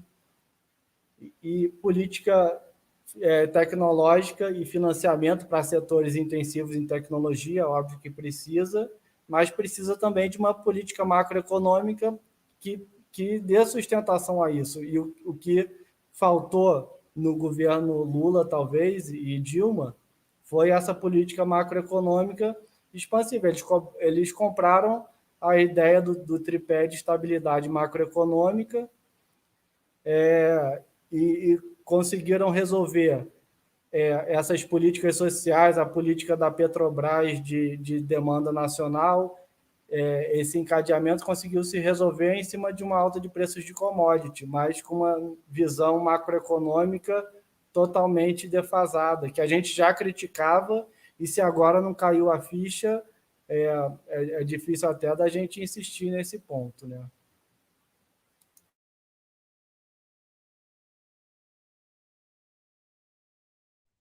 Estou no mudo. Obrigado.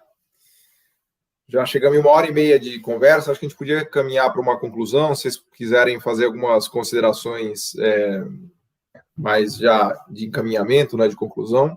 Só registrar aqui que foi uma baita aula, que eu aprendi muito com vocês, e o problema é que quanto mais a gente estuda, mais a gente vê que é complicado.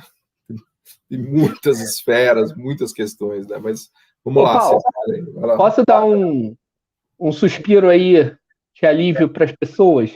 Claro. Eu acho que em termos de restrição externa a gente está super bem, sabe? Uhum.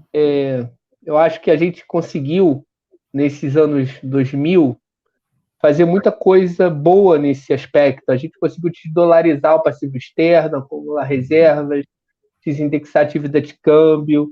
As restrições externas estão super relaxadas e elas sempre foram fortíssimas para a gente implementar qualquer tipo de política visando crescimento público, política fiscal mais ativa. E a gente tem isso agora,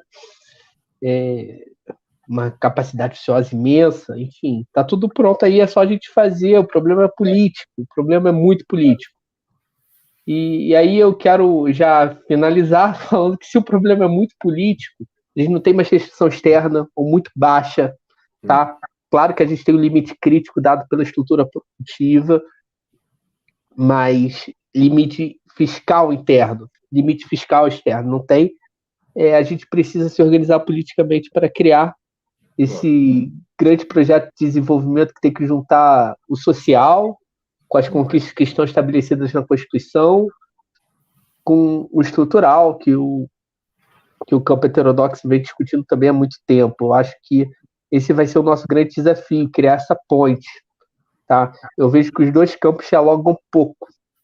A gente tem grande especialista, a Rose, então, muita gente discutindo coisas do Thiago, discutindo coisas relacionadas à política social, muita gente discutindo questões relacionadas à complexidade econômica, questões de mais longo prazo. Essa ponte é fundamental. Eu acho ruim essa perspectiva de social desenvolvimentismo e novo desenvolvimentismo. Um é social, o outro não. E aí a gente tem que um profit-led e outro social, e aí você tem esse conflito de dois tipos de desenvolvimento, e a gente tem que criar um conflito entre esses dois para ver qual que ganha. A gente tem que criar uma ponte e saber que as coisas são graduais e devem ser complementadas. Aí eu encerro parabenizando o Paulo por estar topando esse desafio de criar pontes com diversas perspectivas desenvolvimentistas, macroeconômicas, e ajudando a gente a construir um programa que pode ser fundamental em 2023. Em 2023 a gente vai precisar disso. Agradecer a Rose e ao Thiago pela organização, pelas falas, a Rose pela ótima organização aí que ela tem feito nos nossos inúmeros movimentos e nossas inúmeras organizações, tanto em defesa do serviço público, quanto em defesa das políticas sociais. A Rose tem sido uma pessoa fundamental em diversas articulações, e queria agradecê-la também. E valeu, Paulo, por isso tudo. Boa, obrigado, Davi. Show. Posso falar? Vai lá. Bom, apesar do meu desabafo ali, né, eu queria dizer que eu tenho um certo realismo esperançoso, né? Eu realmente acredito que o país é muito rico, a população é inovadora. Eu acho que a gente tem um estado que teve uma experiência muito boa no passado recente, né? Estou falando aqui da União, mas a gente também tem nos estados e municípios experiências muito boas que a gente pode, em pouco tempo, aí, retomar e aprimorar. Eu só fico irritada, às vezes, porque a gente está num processo de humanização das coisas, tipo humanizar uma regra fiscal e desumanizar as pessoas, né? Eu acho que a gente tem que superar isso e reconhecer essa riqueza da nossa população. O Davi aí comentou sobre os meus ativismos, né, paralelos, e é um ativismo. Eu acho que isso é sempre importante a gente lembrar, apesar das pequenas divergências no nosso campo, né, nós continuamos sendo o pessoal dos direitos humanos, como eu comentei, né, somos o pessoal de defesa do SUS, somos o pessoal da Constituição de 88, então a gente tem um projeto de país. A partir desse projeto de país, a gente tem um desenho de Estado de políticas públicas, né, tanto econômicas, sociais e ambientais e de infraestrutura, e realmente, como eu disse, eu tenho realismo esperançoso, né, então, queria terminar, então, também sendo, né, um pouco esperançosa, e não só desabafando aqui, porque eu realmente acho que em breve a gente vai retomar o avanço civilizatório que a gente teve a partir da década de 80 ali, de forma um pouco, né, separada, cresce aqui, melhora nas políticas sociais, atrasa nas industriais, mas eu acho que a gente está em ponto de bala de retomar isso em breve, e eu acho que esse debate aqui demonstrou que a gente tem diversas soluções para o país. A gente só precisa, então, enfrentar essa questão ideológica, mas eu estou confiante que a gente vai conseguir. É isso. Obrigada, Paulo, obrigada, Thiago, e obrigada, Davi. Até a próxima. Obrigado, Roseli. Thiago, quer proferir as palavras de conclusão? Essa fala do Davi, dessas querem construir. Bom, tem gente que gosta de ficar na caixinha e lutando com a caixinha, o quadradinho do lado, né? Mas quem sabe no final do ciclo a gente bota aquela música dos coveiros dançarinos para esse debate surdo, e uma ponte que vai enterrar esse debate surdo em prol do Brasil. E aí eu compartilho do otimismo realista da Roseli, porque é um país que tem o seu livro também, né, a economia que não aprende, mas quando cair da bicicleta, tem uma rodinha aqui, por que você não usa rodinha? Não, eu quero andar sem rodinha. Quando cair, talvez aprenda. Então, a economia que não aprende, talvez aprenda. Esse esgarçamento social, esse nível de desindustrialização vai ser insustentável para o país.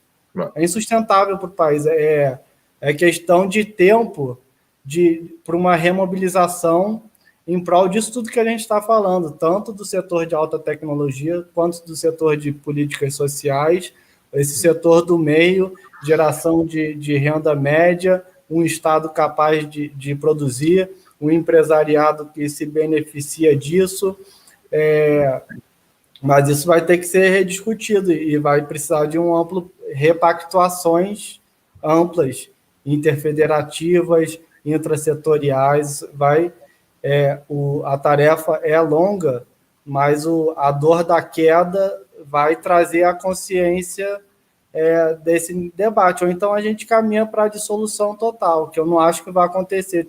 Em algum momento isso vai parar. Esse é o otimismo realista. E quando a gente parar, a gente ainda vai ter instituições, a gente ainda vai ter universidade, a gente ainda vai ter um sistema único de saúde. A China veio aprender aqui a industrialização, veio aprender política energética. Eu estou vendo a China vir agora aprender o SUS, eu acho que eles vão vir correndo antes que o SUS acabe. É capaz deles virem aqui correndo entender como que isso acontece. Como que com restrição macro, com tudo isso que está acontecendo, vocês ainda conseguem ter um sistema único de saúde. Então, a gente tem as condições, mais do que em 1930, 2030, quando a gente começou o salto, as nossas condições atuais são muito melhores do que quando a gente iniciou o salto. A gente já tem muita coisa construída, de produção de avião a um sistema único de saúde e a uma política de transferência de renda. A gente ainda tem, tá cheio de buraco, a estrada está esburacada, mas a estrada ainda existe. A gente pode tapar esses buracos e retomar. E aí eu queria já anunciar a próxima mesa, né, Paulo? Boa. Dia 15 de abril, 18h30, com o professor Wallace Moreira, da Federal da Bahia, vai falar sobre bancos de desenvolvimento e um pouco da experiência da Coreia. O Arthur Koblitz, do BNDES, presidente da Associação de Funcionários do BNDES, um dos apoiadores aqui, e o Caio Pimentel, que trabalha muito com essa linha de MMT. A gente está sempre colocando alguém de política industrial e alguém de MMT na mesa para poder, ao fim do ciclo de debate, chamar os coveiros dançarinos desse debate surdo. Vamos enterrar essas lacunas e criar as pontes, né? A ideia e o que o país precisa atualmente é de pontes. E aí, o que estão me cobrando, o pessoal do Movimento Paraíso Brasil, que essa ideia toda e a estruturação dessas mesas aconteceu muito com contribuição de colegas do Movimento Paraíso Brasil. Então, peço para se inscreverem lá no canal do Movimento Paraíso Brasil, no YouTube. A gente tem um portal também, paraísobrasil.org. Infelizmente, a gente não conseguiu botar o BR, nosso domínio ficou gringo, mas a nossa ideia é de brasilidade. E é isso, queria agradecer a todos, agradecer de novo o Paulo por encampar esse ciclo e por projetá-lo e dar força a ele. Agradecer ao Davi, dar os parabéns pela liderança dele em disseminar a MMT no Brasil, e a Roseli por esse empenho e contínuo aí em prol das políticas sociais, de um orçamento equilibrado, denunciando as regras fiscais incoerentes e a necessidade do país e as possibilidades do país fazer muito mais com as regras orçamentárias que tem, com o arcabouço orçamentário, tirando os pontos de gargalo disso aí. Então, obrigado a todos, agradeço a oportunidade aqui e gostei muito dessa mesa. Mais uma mesa em que as expectativas são mais do que cumpridas. Estamos acertando na mesa, Paulo. Você está acertando, na verdade, porque você que é o artífice das mesas, né? Então, na verdade, quem está de parabéns é você por estar escolhendo. Imagino que, claro, tem todo um time de todos os... todo mundo que contribui, né? Da rede toda que vocês construíram, né? Que é uma rede que inclui a rede MMT, mas é uma rede maior, né, com muitos outros patrocinadores e pessoas contribuindo. E, na verdade, quem agradece sou eu. É um prazer receber vocês aqui, é uma grande honra ter vocês aqui conversando conosco, aqui no canal, e a gente podendo levar para todo mundo, para o Brasil inteiro, esse debate, essas ideias, né? Hoje a gente tem a vantagem de ter as redes sociais, né, de Facebook, YouTube, Instagram, Twitter, e é mais fácil levar a mensagem para as pessoas, para que elas não fiquem ali sufocadas por aquele debate pobre, né, de que se faz na mídia mainstream, nos jornais, nos economistas que estão na mídia, que basicamente ignoram a grande parte da história, né, do que aconteceu no mundo e do que acontece no mundo no momento, né? Está até difícil esconder agora, né, a situação. Esses dias eu até pus lá no meu Twitter que a vida do liberal está muito difícil no Brasil, né, porque ele olha para a China, ele quebra a cara, ele olha para a Europa, ele está mal, ele olha para os Estados Unidos, para o baile, ele fica desesperado. Então ele está realmente ali dentro do caixão, da música do caixão que você também lembrou, né? Fala. O bom agora é que os Estados Unidos está fazendo muita besteira, a China também, agora a gente vai disparar, porque só a gente está fazendo austeridade fiscal. Então, o Brasil vai despontar como uma grande liderança mundial, né? China está lascado, Elias está lascado nos próximos anos. Mas legal, gente. Super obrigado demais a conversa. Tenho certeza que todo mundo que nos ouviu aqui gostou. E aguardamos todos vocês que nos ouviram, que nos assistem no próximo encontro no dia 15 de abril. Então fica aqui o convite para todo mundo participar também. E volto a agradecer, Roseli, Davi, Thiago, foi ótimo. Obrigado, gente. Eu não falei o nome da mesa. Não falei o nome da mesa, eu acho. Então vai lá, para já ficar aqui os cenas do próximo capítulo. A mesa capítulo. é Bancos de Desenvolvimento e Diversificação da Estrutura Produtiva. Ou seja, mais uma pecinha do nosso quebra-cabeça. Perfeito. Obrigadão, gente. Valeu. Forte abraço.